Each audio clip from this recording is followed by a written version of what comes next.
A woman stuck in a loveless marriage with her emotionally distant husband finds herself in a dilemma when he returns from a different planet, a changed man. In the year 2520, on the planet Earth, now called Terra, Colonel Silas Reddick receives an award for his heroism on his missions to the planet Rexer 4. He dedicates the award to his men, 2 of whom perished during one of the missions. Vera, Silas' wife, proudly watches her husband give his acceptance speech. After the program, General Olin approaches the group, congratulates Vera as well, and thinks the honor belongs to them both. Silas doesn't respond but takes offense to the general's words. In their living quarters, Silas grumbles that he's always known Olin was jealous of his accolades and finds a way to diminish him in front of others. Vera tells him the general was being kind and excuses herself to bed. Before she can leave, he aggressively grabs her and asks if her ears ring at night or if she'd had to drag her comrades' bodies back to a ship. He believes that if she hasn't gone through what he has, she doesn't deserve the compliment Olin gave her. When Silas leaves, Vera heads to her bedroom and closes the door, then puts on a breathing device and sits on her bed. The next day, Vera receives a message from Olin about an emergency meeting. With the current atmospheric levels in Terra, the planet has 5 months of air reserves left. Silas thinks they'll need to return to Rexer 4 as soon as possible, but Vera argues that they need to find a planet with no inhabitants. Silas cares not for the Rexorians, even if Terra's actions might start an all-out war. His wife believes the constant usurping of Rexer's resources will doom the planet to the same fate Terra has. During the meeting, Olin shows them a satellite transmission of the latest mission in Rexor 4. He fears that all humans aboard the ship have perished in an attack by the Rexorians. Vera suggests negotiating with the inhabitants and finding a way to share the resources. Suddenly, Silas frustratingly slams his hand on the table and demands to send a ship to the planet as soon as possible. Terra needs the hydrogen from Rexor 4 to decontaminate its air, and the planet has more than any other planet. Finally, Olin decides to send a mission to Rexor 4 via the Musk OV-209 piloted by Silas tomorrow. Later, in Vera's office, Yarrow tells her she doesn't envy her having Silas for a husband. Vera remarks that her husband never misses an opportunity to undermine her. In their living quarters, Vera asks her husband if they can talk, but he waves her away because he's busy. In her bedroom, Vera sees her black dress in the closet. Moments later, she rides the elevator down to the ground level of Terra called the Maze. In the maze, Vera walks through bustling alleyways wearing a cloak and a breathing apparatus. She reaches the entrance to the brothel, where she removes her cloak. Inside the brothel, Vera lets her hair down and is fascinated by the hedonistic acts around her. She lingers outside the compartment where a man and a woman are about to make love. The woman sees and invites her inside, where she and the man pleasure Vera. The following day, Vera jogs in a virtual reality room when Silas suddenly enters and comments that she was out late last night. He says the spacecraft is on standby and he's leaving. He closes the door and his wife resumes her jog. In the elevator, Vera records a message for Silas, informing him that she'll be overseeing the launch of his spacecraft. She then tells him to be careful out there. Meanwhile, Silas wears a spacesuit outside the ship and is about to enter when he opens Vera's message. He watches half of the video before disregarding it. In the viewing deck, Vera watches the Musk OV-209 take flight into the atmosphere. The following morning, Vera walks out into her greenhouse and admires the plants and basks in the sunlight. Minutes later, Vera is jogging in the virtual reality room when an alert flashes on the screen. Silas' crew is under attack by Rexor, so she hurriedly changes to go to the headquarters. At the headquarters, the team watches footage of Silas and his men under attack by Rexorians. The Rexorians look like balls of electricity floating in the air. Olin asks Silas if the hydrant has been secured, and the colonel says the ship is at full capacity. The crew is overwhelmed, and they see 2 men able to return to the ship. Olin orders to detonate the warhead on the spacecraft to launch the ship back home. Unfortunately, the men near the vessel are unlikely to survive the blast. In the living quarters, Vera wears a breathing apparatus with a mournful look on her face. The next day, Yarrow visits Vera in her office and asks her how she's doing. Vera says it feels strange not to base her life on Silas, especially for how long they've been together. She admits that she feels guilty, so Yarrow assures her that she has nothing to feel guilty for because she was against the mission from the beginning. In the living quarters, Vera seems despondent, sitting next to a hologram picture of her and Silas. Hours later, Yarrow notifies her that the Musk OV-209 was detected entering the atmosphere on autopilot. The ship contains the hydrogen reserves and 2 living humans on board, one of which is Silas. Vera ends the call and sits in silence. Later that day, Olin apprises Vera that Silas is receiving treatment at the hospital, and the only thing he said is he wants to come home. That night, Silas wheezes and trembles in bed, so Vera asks if he'd like her to call the doctor. Silas holds her hand and tells her not to. Then, she assures him everything will be fine. Outside the room, the doctor tells Vera that her husband's breathing has become easier but is still feverish. All of a sudden, Olin and his men walk towards Silas' bedroom to talk to him. In the bedroom, the general asks him if the ship was secure when they left Rexer, and Silas promises it was. His memory is hazy, but he remembers pulling another man on board. Yarrow says the other man was Matthews, and he saved his life. Vera asks the visitors to give Silas time to rest, but before they can leave, Olin asks if the combat all occurred outside the ship. Silas guarantees that they were able to keep the Rexorians out. That night, Vera wipes Silas' face with a damp washcloth. He notices that she's worn her hair down and tells her that she looks beautiful. She lies down beside him and places her hand over his. The next day, Vera decides to wear her hair down to work. Walking down the hall, she sees Silas and a pleasant conversation with the doctor. He sees her enter and stands to greet her, before kissing her tenderly on the cheek. She tells him she and the team will view the footage from the Musk OV-209's Titan box. Silas, with a hint of panic in his voice, thought the box had been destroyed, but she says some parts were salvageable. In the headquarters, the team watches a video of Silas dragging Matthews into the ship, but right after them, 2 Rexorians follow. They believe 2 aliens were able to board the ship, and they need to find out what happened next. In the living quarters, Vera enters a bathtub just as Silas returns home carrying groceries. Vera submerges her entire body into the water and holds her breath. Suddenly, she sees Silas above the water, ready to grab her, so she emerges quickly. He explains that he had heard a noise from the bathroom, and her lying unconscious in the water scared him. She tells him that he must have been terrified when they got attacked by the Rexorians, but he claims to be one of the lucky ones. The following morning, Silas makes Vera breakfast, and she can't remember the last time he did that. He gives her fresh strawberries he procured down at the maze as she savors the fruit. He touches her arm, and she is slightly suspicious of his actions. She reminds him he's entitled to a level 1 psychologist if he ever wishes to speak to one.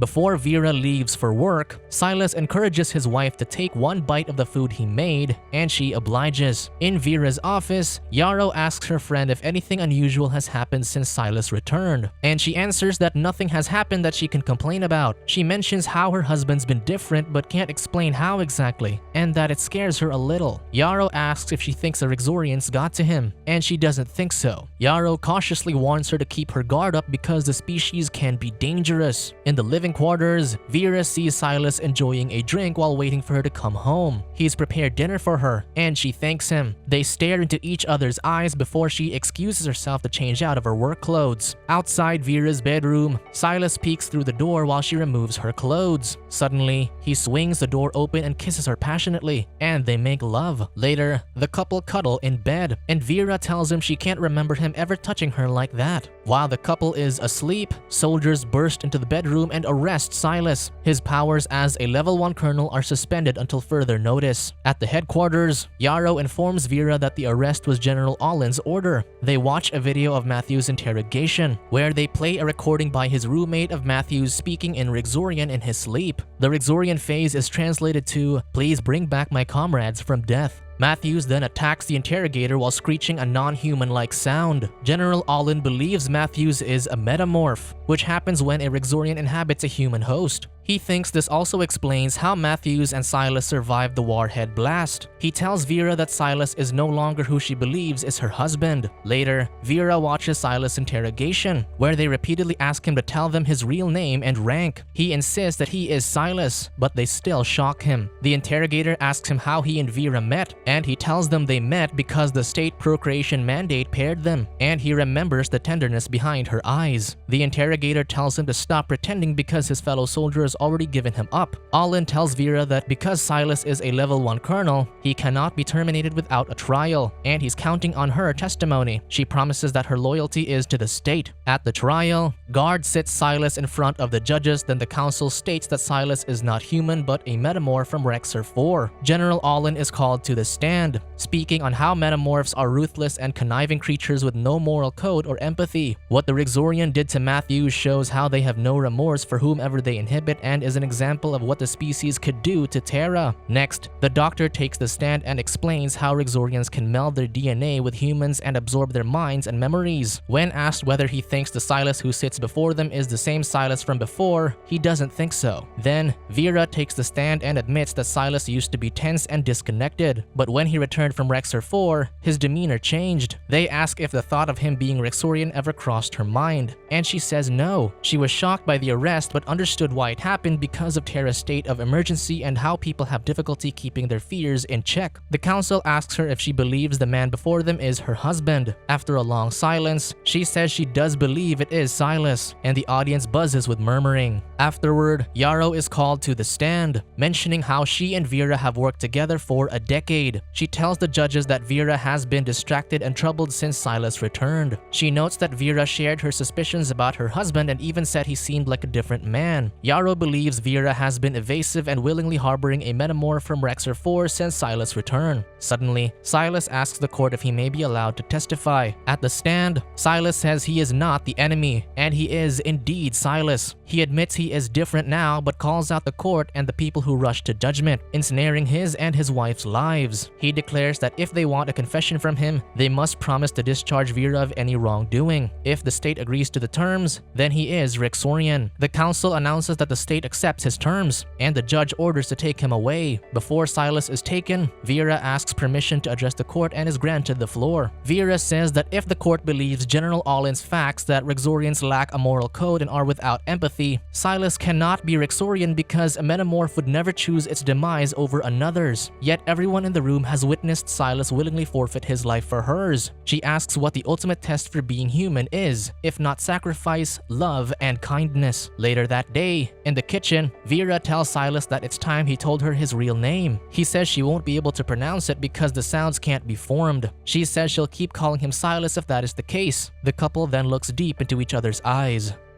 Subscribe to watch more videos like this. Turn on notifications. And leave a like, it really helps the channel out. Thank you for watching.